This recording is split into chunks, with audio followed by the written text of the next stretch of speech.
Fearless fam! Welcome to Fearless Faith Podcast.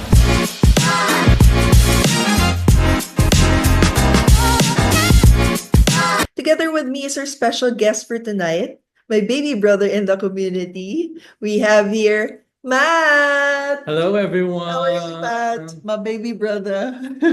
Kamusta naman?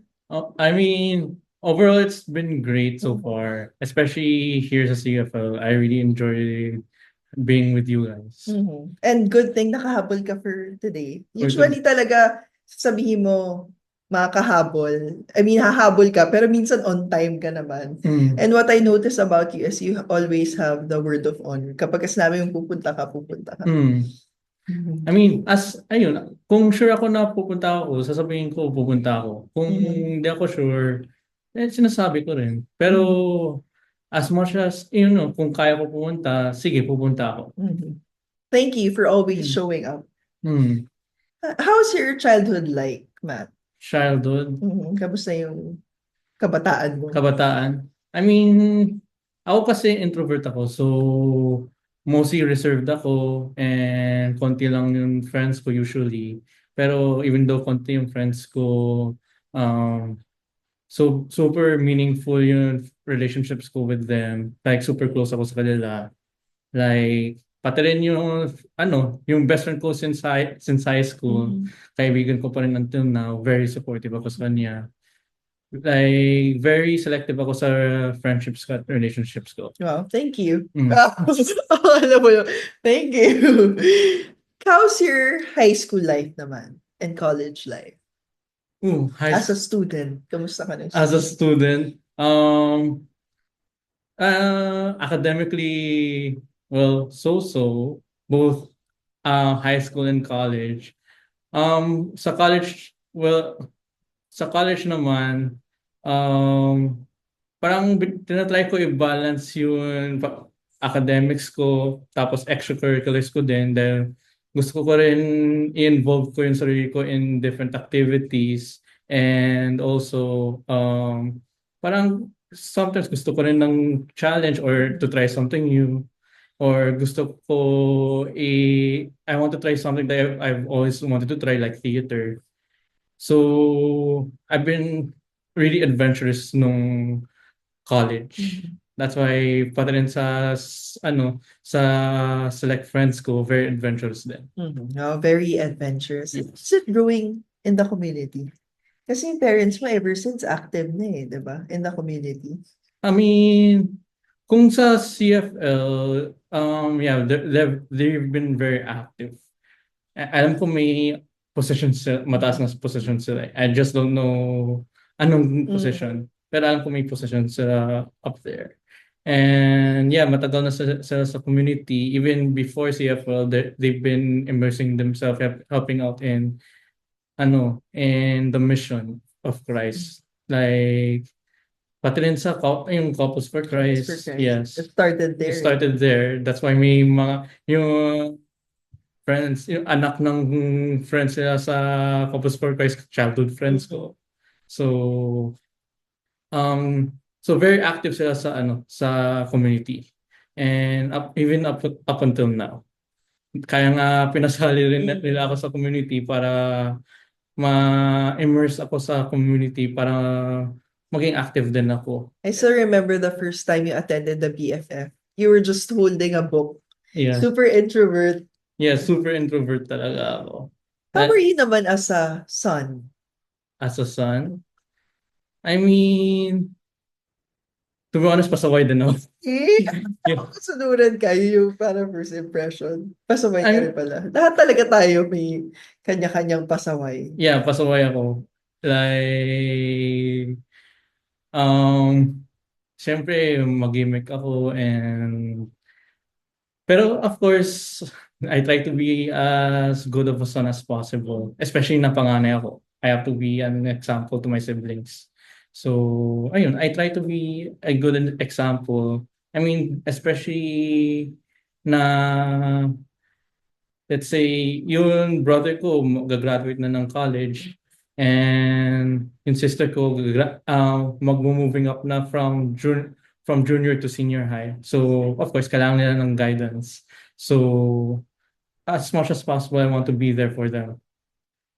How So, is it being an eldest? May pressure ba? of course, Mhm.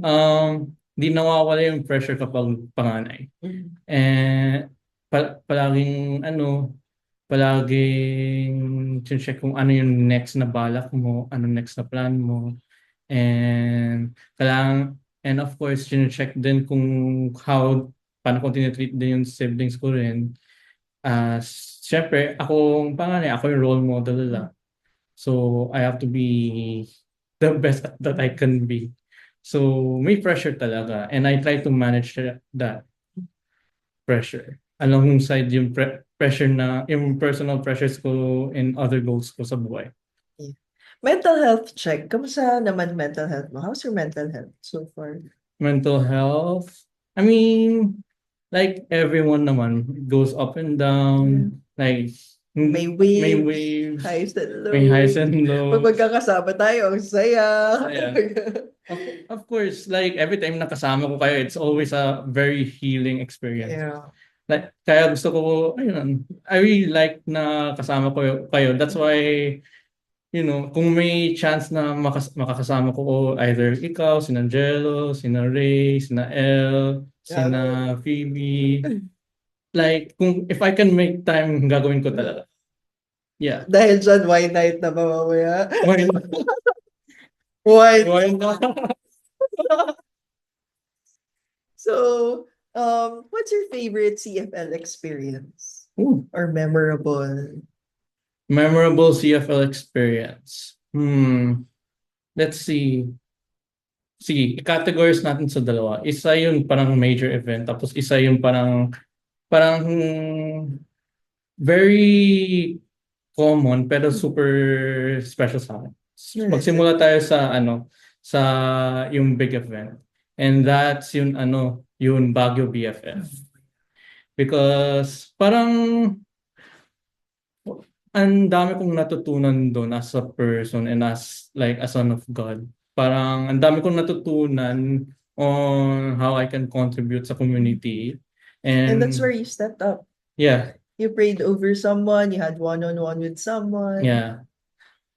And I mean, yes, I expected na baka makakaroon ako ng opportunity that I need to do something to because let's say yun sa Baguio, hindi natin naasahan makakasakit yung isang sa mga members natin. Another So, oppression. Another oppression. So someone has to step up, and of course, that person has to be me. Yeah. So sinabi ko, sige, I will pray over this person, and I'll try my best, and then I hope my best is enough. Mhm. Which is, ayun, mukhang based naman sa reaction yun naman, mukhang masaya naman kayo sa mga ginawa ko sa BFF. Mhm. So, ayun, for me, I'm proud enough to say that I did good. So, Yes. You yun. did. Yeah. And congratulations for Thank- that. And thank thank you for that, actually, for Yeah. serving him. Naniniwala ka ba na may Holy Spirit? Yung mas grabe yung Holy Spirit right after serving. No? Like, yun tipong, it's like a feel-good feeling. Yeah. Parang nagkaroon ng fire. Yeah. Mas Like, fire. lumakas yung fire inside of you na, The more you wanna share it.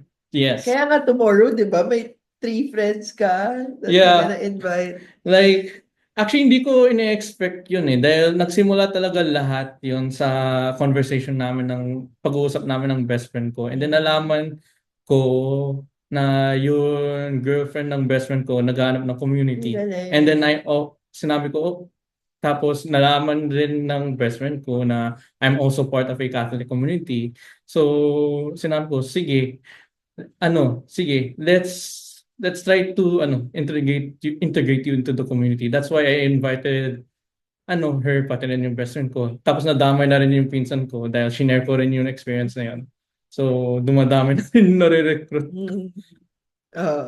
Diba? The more the merrier, and the more that you wanna share it with everyone. Yung experience na experience mo, you'd also like to Yeah. experience it to everyone. Yeah. And with that, baka you'd also like to invite everyone to come and join us for our 10th conference this January. And for those who also want to invite in the community in CFL. Okay. So to those watching, I would like to invite all of you to attend yung conference namin this January. Um, Based sa experience ko sa mga CFL events, it's very welcoming. Like if you're open enough to join, go ahead. Like we're very the community is very welcoming and they're ready to welcome you with open arms. That's why I stuck with this community because they did welcome me with open arms. I initially thought na, oh, baka i-judge sila. They're gonna be judgmental. They're gonna be, like, they're gonna be close-minded. They're gonna be exclusive. But no, they welcomed me with open arms. They were very, very patient. Not just with me, but also with with the many people that they've invited, they've interacted with. That's why very warm yung feeling ko whenever I'm in this community.